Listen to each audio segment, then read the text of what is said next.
Life Management Science Labs would like to acknowledge that we live and produce this podcast on the traditional lands of the Wurundjeri people. We'd also like to acknowledge the traditional owners of the lands of our listeners and our international colleagues. We'd like to pay our respects to their elders past, present, and emerging.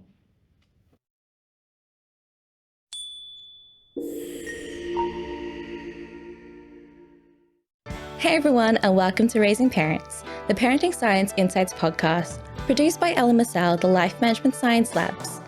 We are champions of life management science, providing structured insights informed by science and inspired by practice on key aspects of conscious living. Each week, we bring you scientific and practical insights on each element with the expert knowledge of professionals in the field. I'm your host, Dina Sargeant. Let's get started. Hey guys, and welcome back to another episode. Now, food is our way to maintaining sustenance that we need in our bodies. When it comes to parenting, we're our child's first view into a positive relationship with food. Our guest today focuses on the biological basis of behavior, with her current research emphasizing the process of food decision-making. Please welcome Leighann Chaffee. How are you going today? Hi, thank you for having me. It's so good to have you on. We are looking a whole lot into how to have a positive relationship with food, how to look at it in a positive light, and also how we can help our kids look at it in a positive light as well. Now, as a professional on the show today, what is your role in helping people understand how our brain and emotions connect with food? Oh, thank you so much for asking. I am a professor, and so most of my role in helping people understand our relationship with food and eating is helping my students. I work at the University of Washington, Tacoma, which is a really interdisciplinary university, and it's the urban serving satellite of the University of Washington system in Washington State in the Pacific Northwest of the United States. I'm an interdisciplinary scholar. I studied behavioral neuroscience, and I study the psychology of eating more now, and basically principles and concepts and attitudes that inform our food choice. The psychology of eating is a relatively new discipline or area of psychology, really pioneered in the 1980s. One of the first researchers to talk about the psychology of eating was a cultural psychologist named Paul Rozin.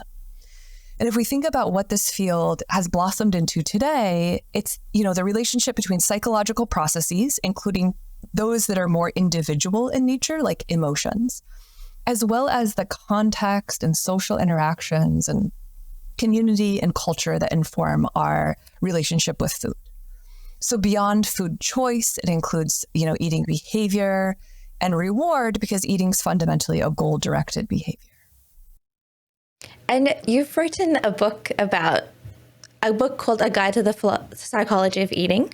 Mm-hmm. Now, one of the questions that sort of popped up and that I sort of saw when reading a little bit more about it is, does our stomach or our brain tell us when it's time to eat? And I always wanted to know the answer to that question. I feel like it's a question that we don't ask ourselves quite often, and we don't say, are we actually hungry? Are we just so used to the timing of everything? So I'm so excited to be able to talk about that a whole lot more throughout the show.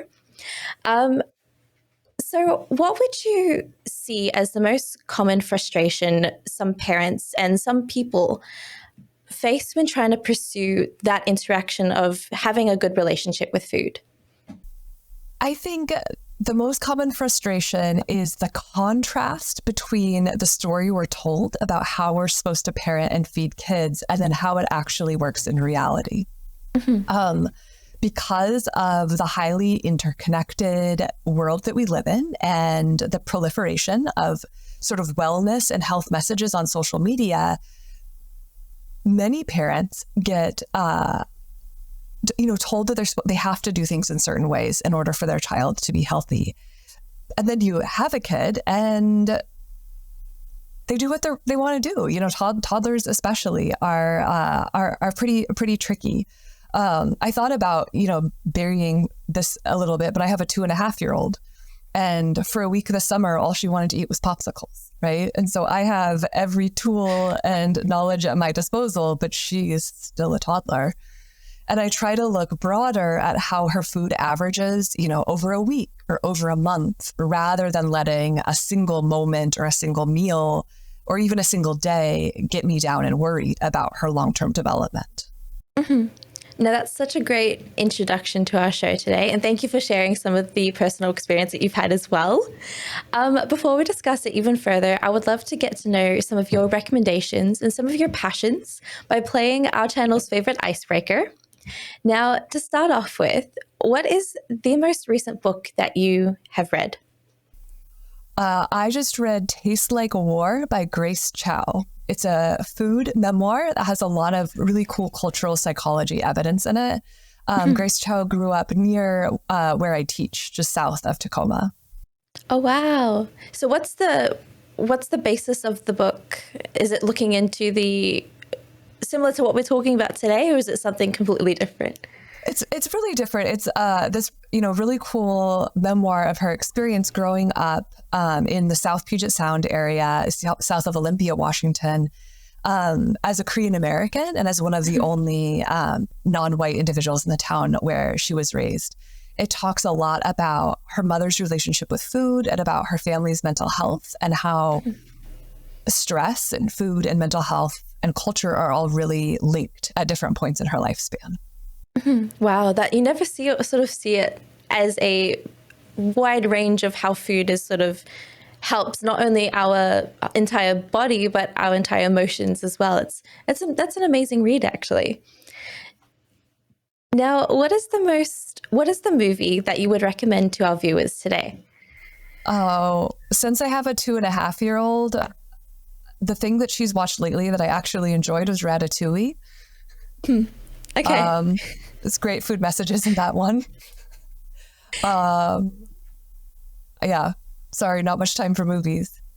No, Ratatouille is a Disney classic, and you can never go wrong. You can never go wrong with Ratatouille. Now, could you name a podcast that really stands out to you in our conversation today? Yeah.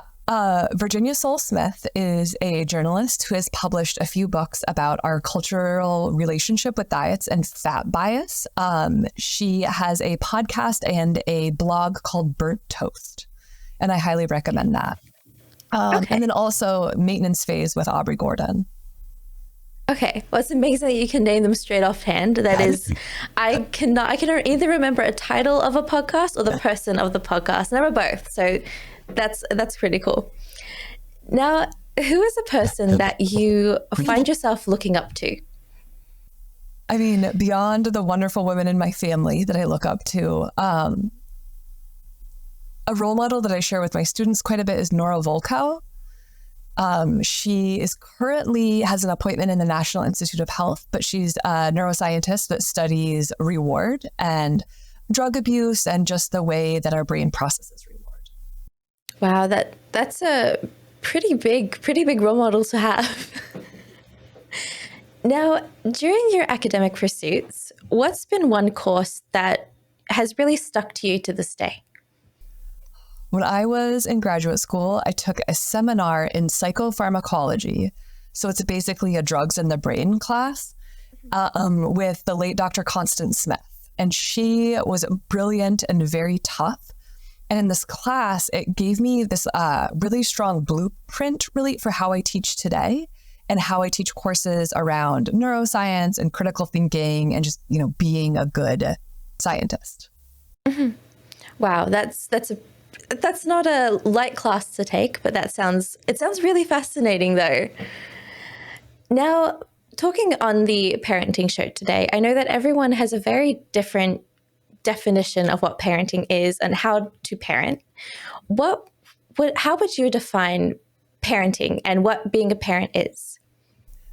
This is a really hard question. I'm a relatively new parent. So to me, so much of parenting is caregiving. And caregiving comes from places obviously beyond, the immediate family or biological parents, but more this sort of community perspective on how we all contribute to the development of people as they grow. Mm-hmm. And what would be, as a new parent yourself, what would be your message or parents that need to be aware of during that transition into parenthood? Oh, this is also hard. To me, it was really remarkable how priorities changed and how I started to understand more that parenting and caregiving and raising children is this sort of invisible yet essential social responsibility. And the way that different societies structure their supports around that responsibility different has been very apparent to me. I didn't realize how personal that conversation around the social responsibility of caregiving would be to me as I became a little family.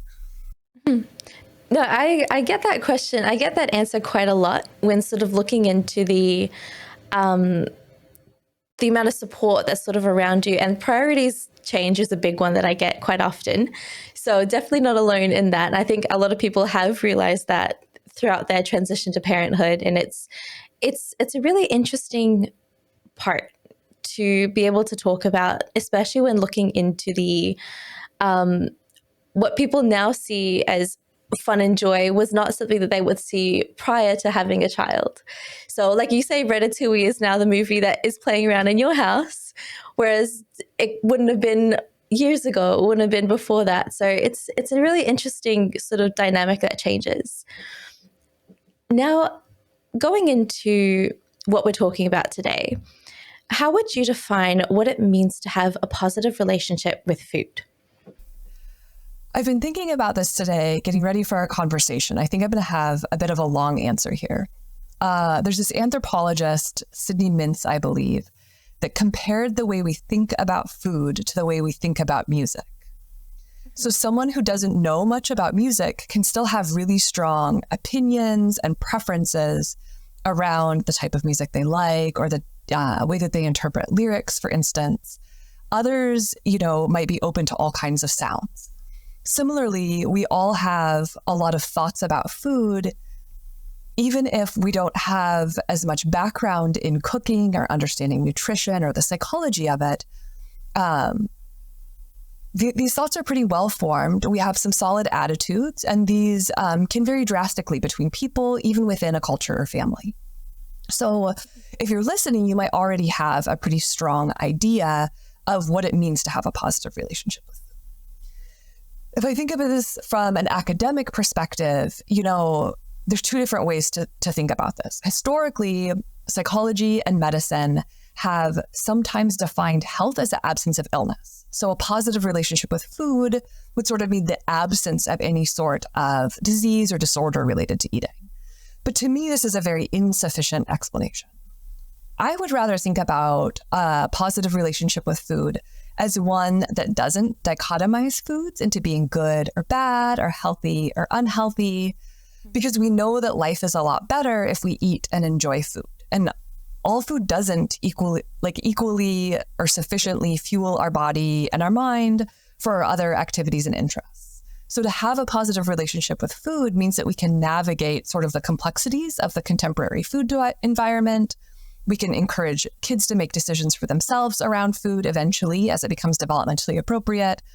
And then we can also challenge assumptions or pressures that we face around eating that we know influence us over time. Mm-hmm. And how is it that we've become, I think a lot of us, we've become so strict when it comes to food and knowing, okay, we know what's, like you say, we know what's good, we know what's bad. And then how are we able to even decide which is good and which is bad food? And when it comes to having that, we say that we want a good relationship with food. We want to be healthy. But we still want to enjoy food, and there's still the availability to enjoy food. How is it that our brain is sort of just really telling us this is good, this is bad, when we're not really putting in that knowledge to be able to really know what's good and what's bad? Yeah, to me, this is really complex because in part, our brain likes to simplify things into categories. We are prone to using heuristics or mental shortcuts that simplify a complex phenomenon into a dichotomy. While that makes it more efficient to think about that complex phenomenon, like our diet, it leads us to kind of a narrow or perspective, or perhaps some errors in thinking or judgment. On the other hand, we all are exposed to a great deal of information about food but we don't all have the capacity to navigate the more epidemiological evidence that's complex and a little bit different than sort of how we're taught what it means to eat healthy. There's no such thing as like a single healthy diet. Everyone has different needs and preferences for their lifestyle. And so many of the messages that we absorb around foods being good or bad, or that we should or shouldn't eat certain things, come from people trying to sell products. And so when we're looking to examine our attitudes, we might wonder not just what we think, but why we think it and where it came from. And if a lot of the messaging was from someone trying to sell you something, then perhaps their interest isn't your well-being, their interest is making money. Mm-hmm. And when looking into establishing that positive relationship, why is it so crucial for us to have that perspective and have that knowledge at a young age? Yeah. So food is so important beyond providing nutrients, right? It's connection, and we use it in celebration. It communicates things about our culture. And so it's developmentally important beyond nutrition and growth. Mm-hmm. At the same time, we're designed to survive all kinds of food environments, right? For most of our history, we lived in times of food scarcity or even straight up famine. This means there's not one defined way for how we should eat or interact with food. So when parents are told that they have to do it a certain way, or else their kid won't be healthy, or their kid isn't going to grow up to have a positive relationship with food, I think that's just patently false, and it sets parents up to feel bad about what they're doing. So here, if we wanted to establish a positive relationship from food early, we'd want to have a lot of respect for all this beautiful diversity of diet and of people and preferences. But each kid is really unique. Even siblings can be very different, and development's uneven, right? As soon as you get used to something, a child changes. And I say this to provide a contrast to the perfectionism, right? This idea that we have to do things a certain way, for instance, how to feed our kids. So in some ways, a kid's positive relationship with food starts with their parent or caregiver examining their own relationship with food. Mm-hmm. One of the problems is the research in this area comes from a really narrow perspective of, Western academia. The psychology of eating has historically been studied in populations that are not representative of the whole world. And we use this acronym WEIRD to describe research that's conducted. In the psychology of eating, most of the research is in the US, Canada, Western Europe, and in Australia. And so you can think about what's unique about these countries. And this acronym WEIRD applies to these nations: Western, educated, industrialized, rich, and democratic nations. So there's this asterisk on all the research. It's like, if you study privileged people in these environments, these findings hold true. But we don't know, outside of this narrow perspective, how true all of these findings are. Mm-hmm. So I think especially when it comes to when we're saying an early age and having that positive relationship, what kind of role do parents play in influencing their child's relationship with food, and especially during the early years that we are sort of raising them and teaching them? Yeah, absolutely. Right. Because we feed them. Yeah. So, biologically, this starts in utero. The, flavors that a mother consumes, a child is more likely to prefer after they are born. Exposure matters quite a bit. There's a lot of researchers in this area. Like one example is named Leighann Birch. I always remember her because we share the name Leighann. She showed that more exposures are necessary than you would think. So there's several different studies where the researcher is trying to get the toddler to eat a new vegetable. And we know that we have to be exposed to something. Kids have to be exposed to something in order to eat it. But they found it took like 10 exposures to increase the chance the kid would eat it on its own. And in each of those exposures, the kid has to take a taste of the food.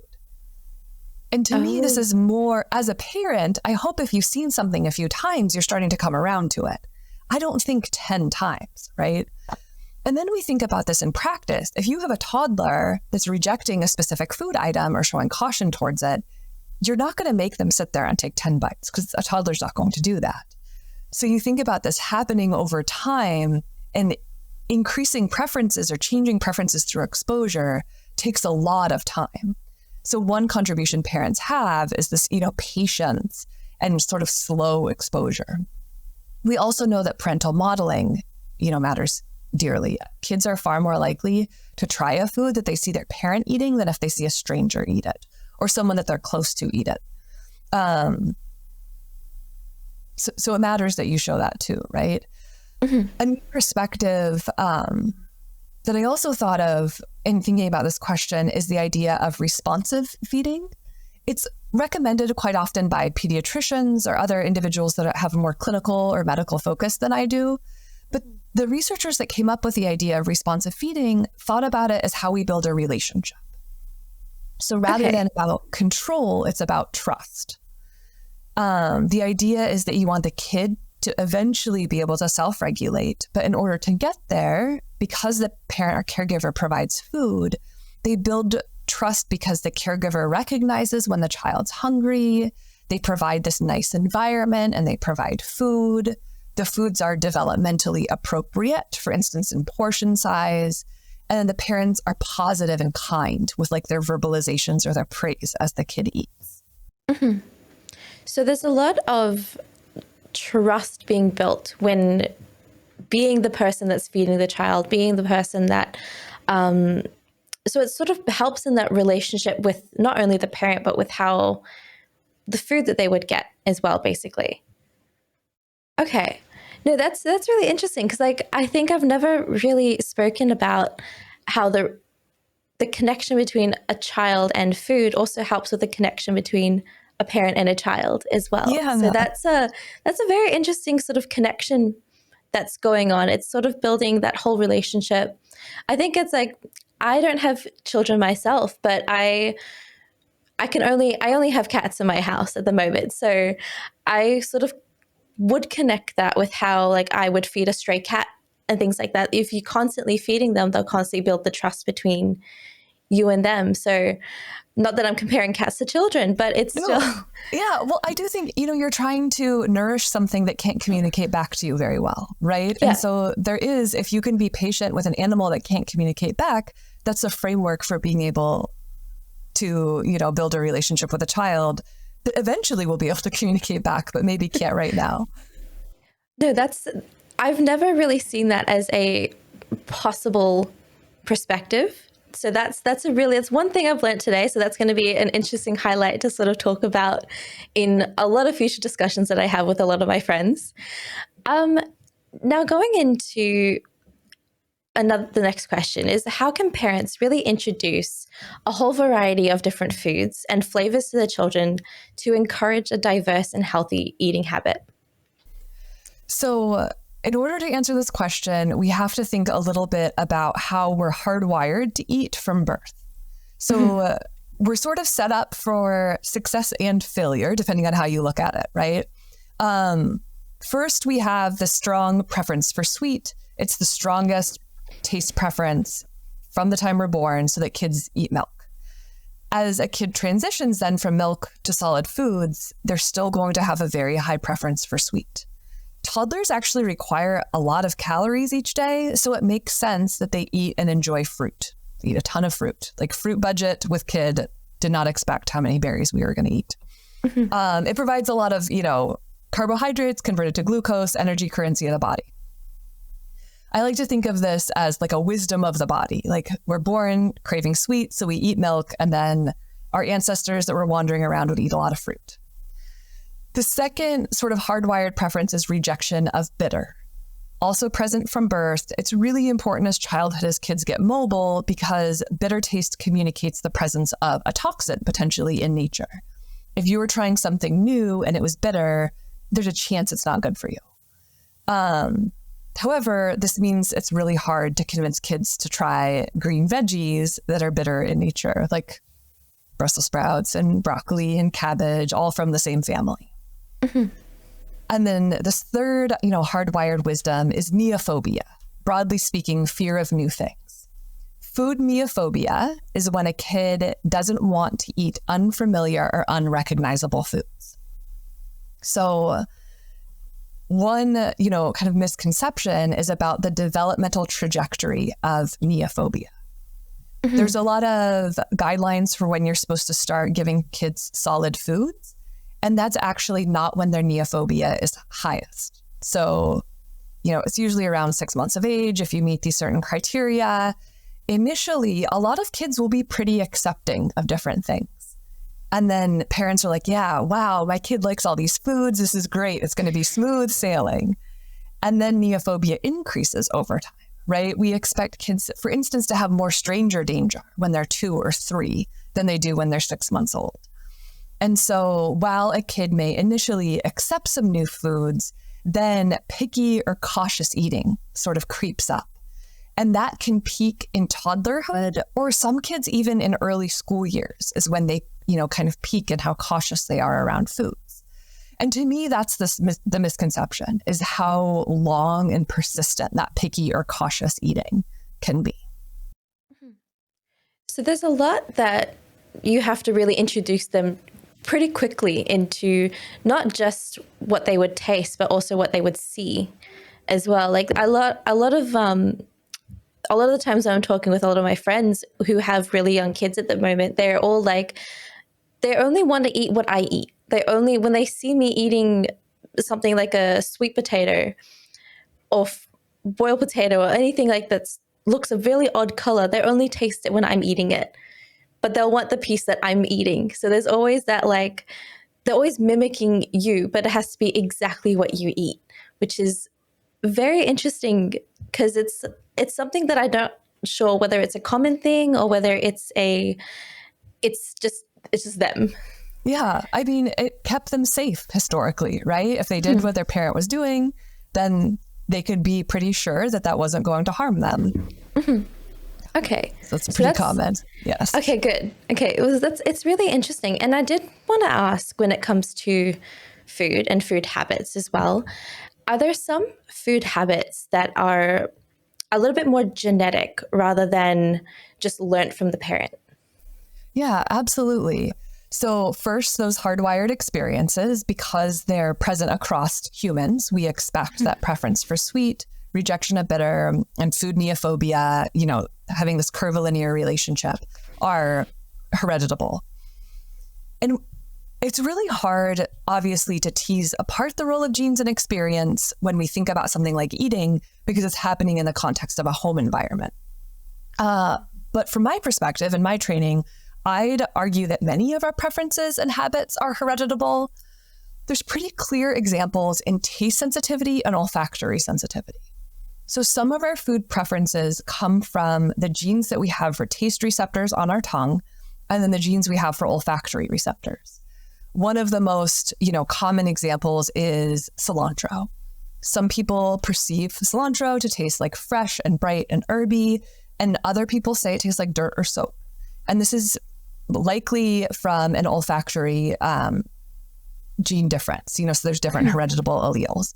And we can see pretty significant cultural differences in the preferences for cilantro across groups. And of course, that ties to the cuisine that's linked to that culture.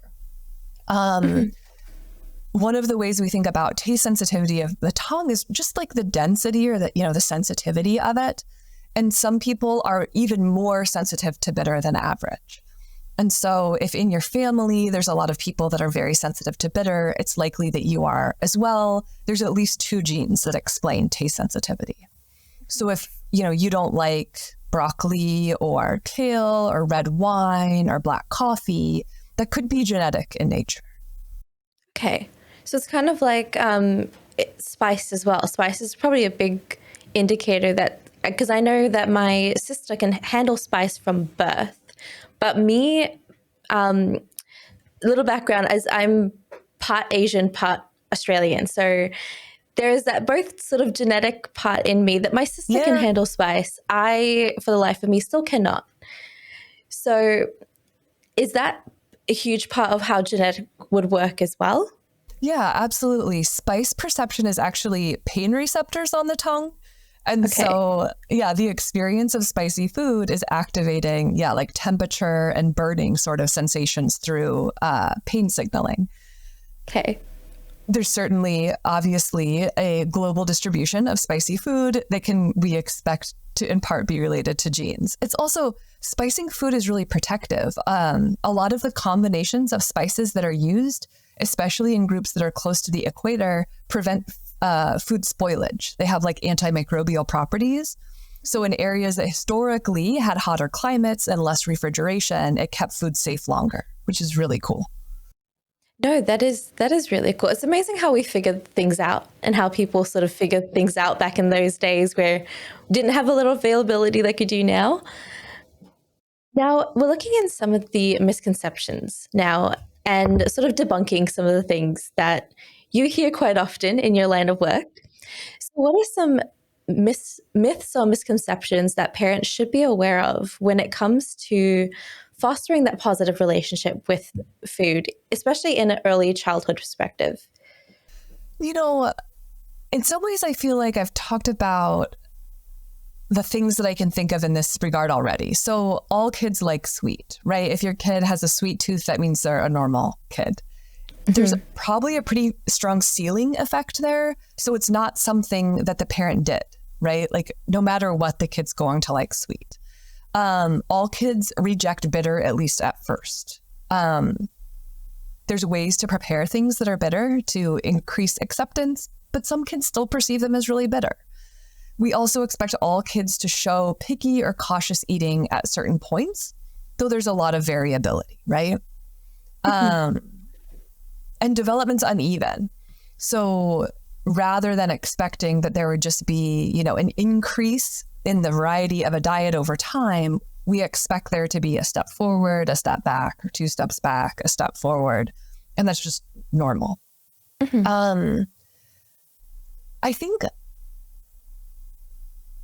I guess the one thing I would like to add here is it can be really essential here to take a step back and think of like a social justice perspective on misconceptions and the positive relationship with food. We know that probably more important than individual, parent-child eating habits is access to healthy and safe food. Irregular access to food or food insecurity and poverty all have far more adverse outcomes associated with them than any sort of specific pattern of eating. So a positive relationship with food has food security as sort of an element of it. And I think that's something that's often overlooked when we focus on individual behaviors rather than larger like social structures that influence our relationship with food. Okay.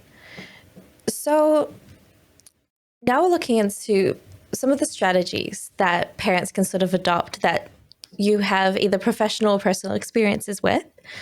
Now, how can parents address common food-related issues such as food allergies, intolerances, or even dietary restrictions in a way that is both positive and supportive for the child-parent relationship? So there's a lot of perspectives on this. I do think it's important to note here that because I'm a researcher, I'm not a developmentalist and I'm not a clinician or nutritionist. So I try to be really careful not to provide advice about how or what we should eat. There's a lot more awareness today around allergies, intolerances, and restrictions. Food allergies, to me, are sort of in a different category than the others. Food allergies here, and we could include like lactose intolerance because it's an allergy to lactose, are really real and really different than suspected sensitivities. I've also published a lot on pseudoscience related to food. And to me, this is one place that pseudoscience related to food can come up to parents. We could define pseudoscience as something that looks sciencey and tries to trick us, but is vague and doesn't rely on actual empirical evidence. It typically is deliberately misleading us to buy something. We've seen as awareness of food allergies has increased, so has the sort of corner of the wellness industry where there's at-home food sensitivity tests available to purchase. And many of them are empirical. This industry is estimated to be like in the billions of dollars this year, right? And so, unfortunately, there's a lot of pseudoscience around food sensitivities that encourage us to buy products. When it comes to food allergies, though, on the other hand, I think that many countries have sort of an Academy of Pediatrics, like the American Academy of Pediatrics, has very clear step-by-step guidance on whether or not exposure therapy is warranted and how to approach it in order to better understand whether or not it's an allergy that can be overcome or if it's something that has to be coped with. Mm-hmm. And I think a lot of parents, they have that. I think a lot of nowadays, they have the allergy test as well to sort of see exactly what your child is allergic to and sort of ways that you can avoid that and sort of help as well. So I think in my personal experience and going with a lot of my friends and things, that seems like one of the best ways for parents to be aware, at least what their child is allergic to. Mm-hmm. Absolutely. Now, moving on to sharing some tips as well. Do you have any tips that you could sort of tell us in incorporating nutritious food into a child's diet while also still allowing for the occasional treat and indulgences that, like you said, they have a sweet tooth and things like that? So how would you sort of balance both the healthy eating and allowing them to sort of have the autonomy to choose? Yeah. To me, the best approach that I've found, as far as being supported by research and as a person who feeds a toddler every day, is called the division of responsibility method. It was developed by a researcher whose last name was Satter, or maybe a clinician whose last name was Satter, like 30 years ago. And the phrase that summarizes the division of responsibility method is the parent provides and the kid decides. So it's the parent's job to provide food and the kid's job to decide how much they eat. And so here, part of the model is building trust. So you trust yourself to provide the food that's required for the child. And you have to trust the toddler to do their job and eat what they're comfortable with. This is really different from other models or recommendations, and that the goal is not to get the kids to eat the vegetables, for instance. It frequently means that kids might skip a meal or ask for something different. And they might have to have another meal, for instance, after dinner before bed. And that's very normal and appropriate. Mm-hmm. So we know that we want our child to have that sense of autonomy to decide what they want for themselves. But what are some tips that we can incorporate some nutritious foods into their diet while also allowing for those occasional treats and indulgences that we know that the kids love? One method I found works really well in my house, but also is pretty supported by research, is called the division of responsibility. And in that method, the phrase is parent provides, child decides. So the idea is that a parent provides a meal, but then doesn't, and eats with the child, but doesn't pressure the kid to eat or say, you have to finish your plate. The kid gets to decide how much of that meal they eat. Obviously, you would want to provide some foods that you know your kid likes, but maybe you would include some new foods or ones that they don't like as well. The goal of this model is to build trust. The kid provides the parent to put the meal down, and the parent trusts the kid to do their job and eat, eventually learning to eat when they're hungry and to eat a variety of foods. One way that this is really different from other models is the goal here isn't to get a kid to finish the plate or to eat their veggies. This frequently means that after a meal, maybe after dinner and before bed, there might be a snack or a bedtime snack, but that's normal and developmentally appropriate. A lot of kids have to have a snack after dinner before bedtime, and it helps them sleep through the night too. Another important tip that I think is parents need to remember, and this applies to things beyond feeding, is called the detrimental effect of reward. So we know from a lot of research on motivation that extrinsic rewards undermine intrinsic motivation. So if you want a child to be intrinsically motivated to eat their vegetables, you can't then offer them dessert as a reward, because that will decrease the amount that they like their vegetables. And this is hard, right? Like many of us grew up that way. So it's really hard to stop yourself from doing that. Yep.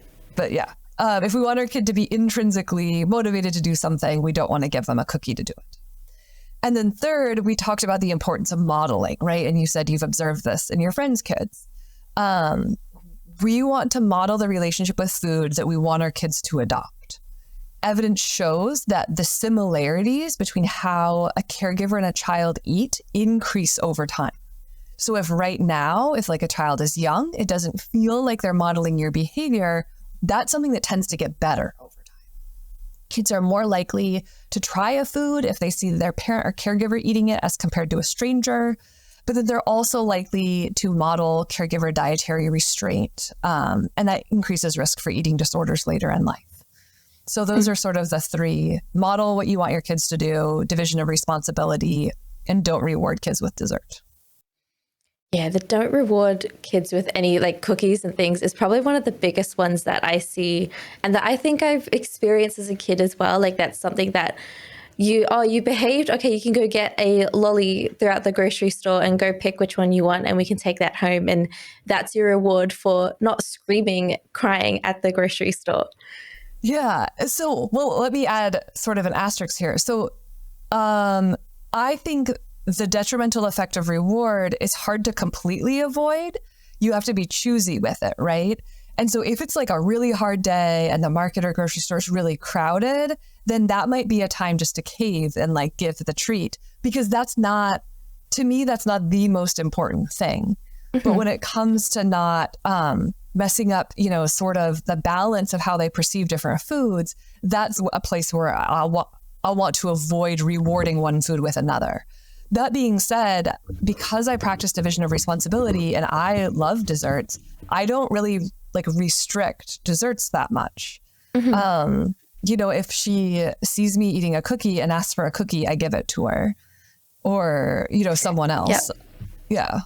Yeah, no, I think like I will say that as I get older now and I have my own money, I have adult money now that I spend on random things, but I do spend on groceries. And then when I go through groceries, I end up buying myself a little treat almost every single time. So I like to assume that that's probably because I grew up with that idea of, okay, I behaved in the grocery store, I was good in the grocery store, I'm going to go buy myself a little treat. And that's just become a little known habit to a point where I can no longer shop by myself in the store without someone else sort of acknowledging the fact that I will get something for myself.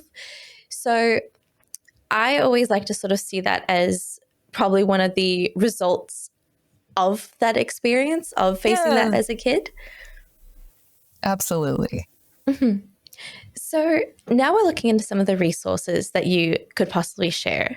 And I know we spoke about some of the support systems a little bit earlier, but do you have any that you could sort of list out that are available for parents who want to learn a bit more about fostering that positive relationship with food in their children? Absolutely. So some of these I mentioned, like you said, your pediatrician or family doctor. Pediatricians and family doctors tend to be really pragmatic and offer realistic advice. They don't tend to, share like what the social media tells you about having to be perfect. And so to me, that can be a nice place to ground or, manage expectations. Second, I recommended the Burnt Toast podcast with Virginia Soul-Smith. She also has 2 books and a blog. And a lot of what I learned about how I think about my relationship with food and in relationship to my daughter was, stimulated by her and resources she recommended. So she's a great resource. And another resource I learned about from her is on Instagram with the handle, I had to write this down, Yummy Toddler Food, is her friend, Amy Palangine, I think is how you say her last name. And she's also a cookbook author. And the way she writes cookbooks is really practical. It could be useful for someone who's just learning how to cook, maybe that didn't know how before, or wants to feed their friends in a way that, they know they have some friends that are picky eaters or have, different eating related concerns. And I recommended her work as well. Okay, well, that's good too for us to list down and for us to note down below as well. For a lot of our audience who are trying to find some cookbooks that are really easy, really simple, really saves time saver as well. I know I'm definitely running out the door half the time of the day, so there's no point in me coming home and having to cook something that's huge and takes a lot of time. So that's probably a really good cookbook for me to look into as well. Now, finally, I would love to know some of your advice that you would give to new parents or parents of young children who are just sort of starting that journey of fostering a positive relationship with food within their family. Yeah. So I guess one of the things that surprised me and was really evident around eating was how as soon as you got used to a stage that the kid was in, it changes, right? So it's like, oh, I have this figured out, and then everything changes. So just patience around that, because you're constantly learning too. And, the other thing that I think about related to food, and when I teach, I talk with students about this a lot, is there's many things to worry about, right?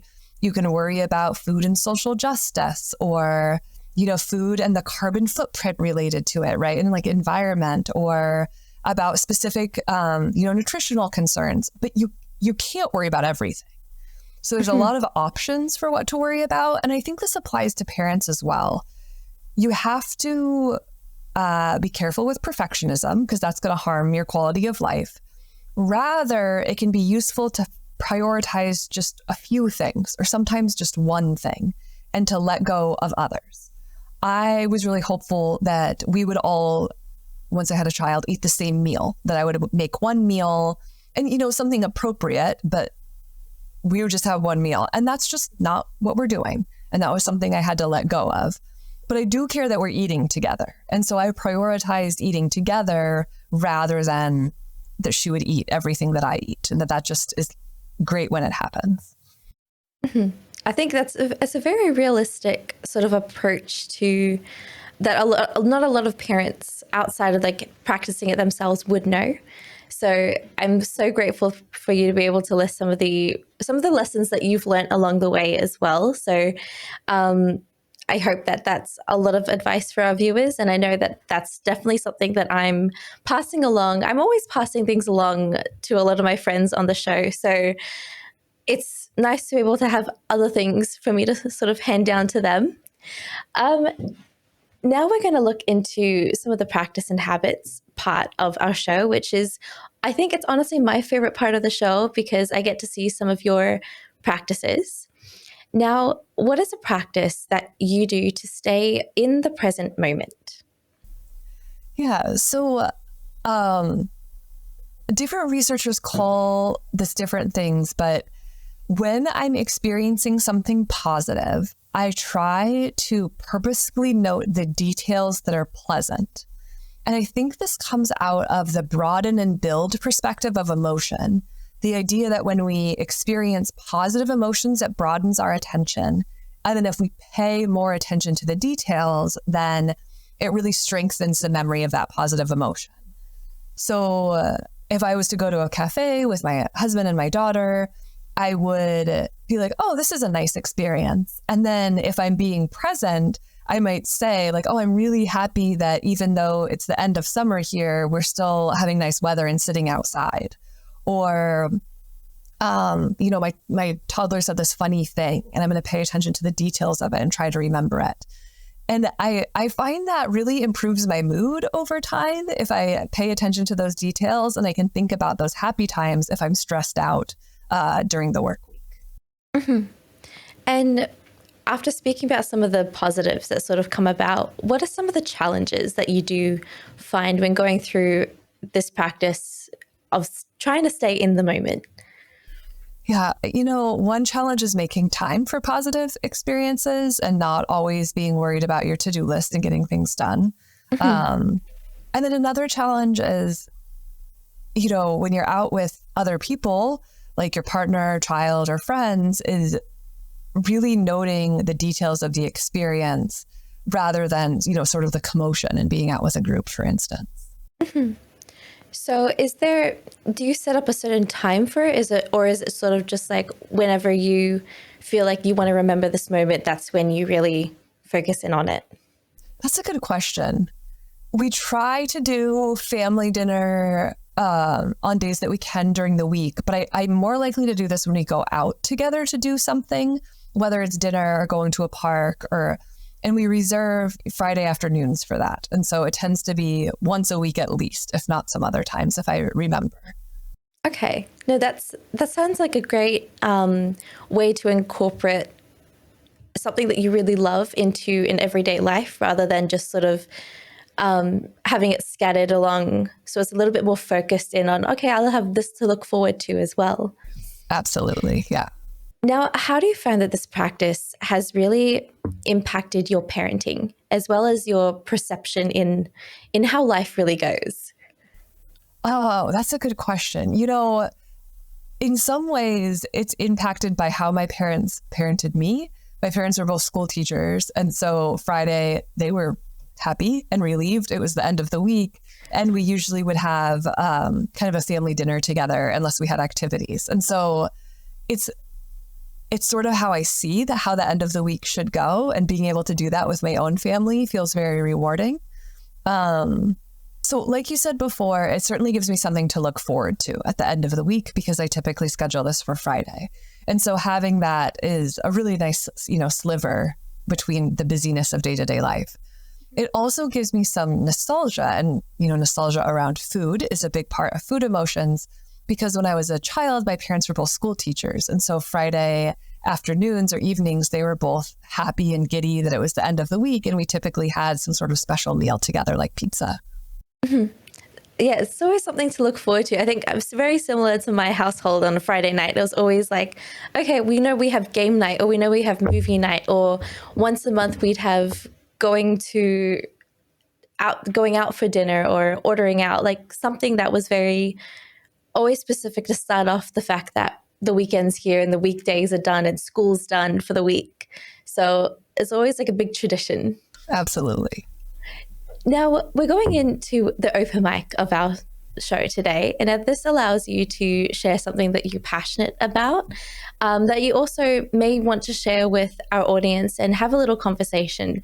So in the last minute or two, I love to give you the floor for a little bit and just share a topic that you have in mind for today. Yeah. So I was thinking a little bit about this question, and I guess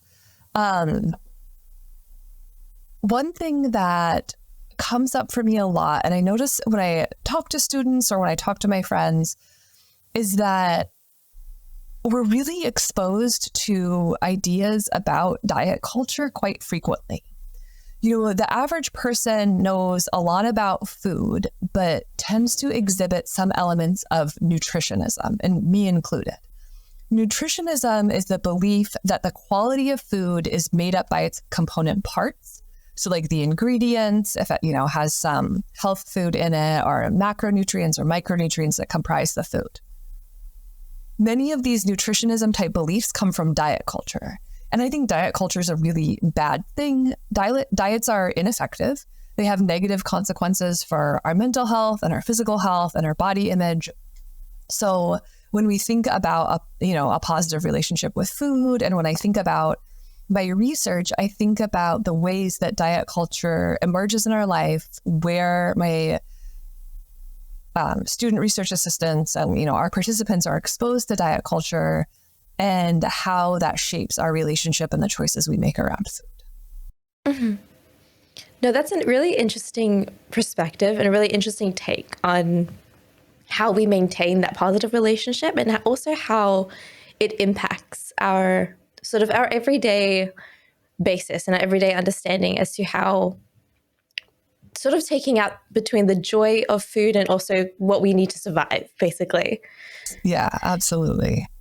So that's a great way to sort of sum up today's show, and to sort of sum up a lot of what we've been talking about today in the perspective of parenting as well. I think it's been really interesting to sort of talk about this a little bit more, and I think get the research take on food and positive food relationships, because I think we hear a lot about nutrition and what we can do, but to see the impact that it has on our own mind and on our own viewpoint is very interesting. It's why it's so great to have you on the show today and sort of speak about that a little bit more.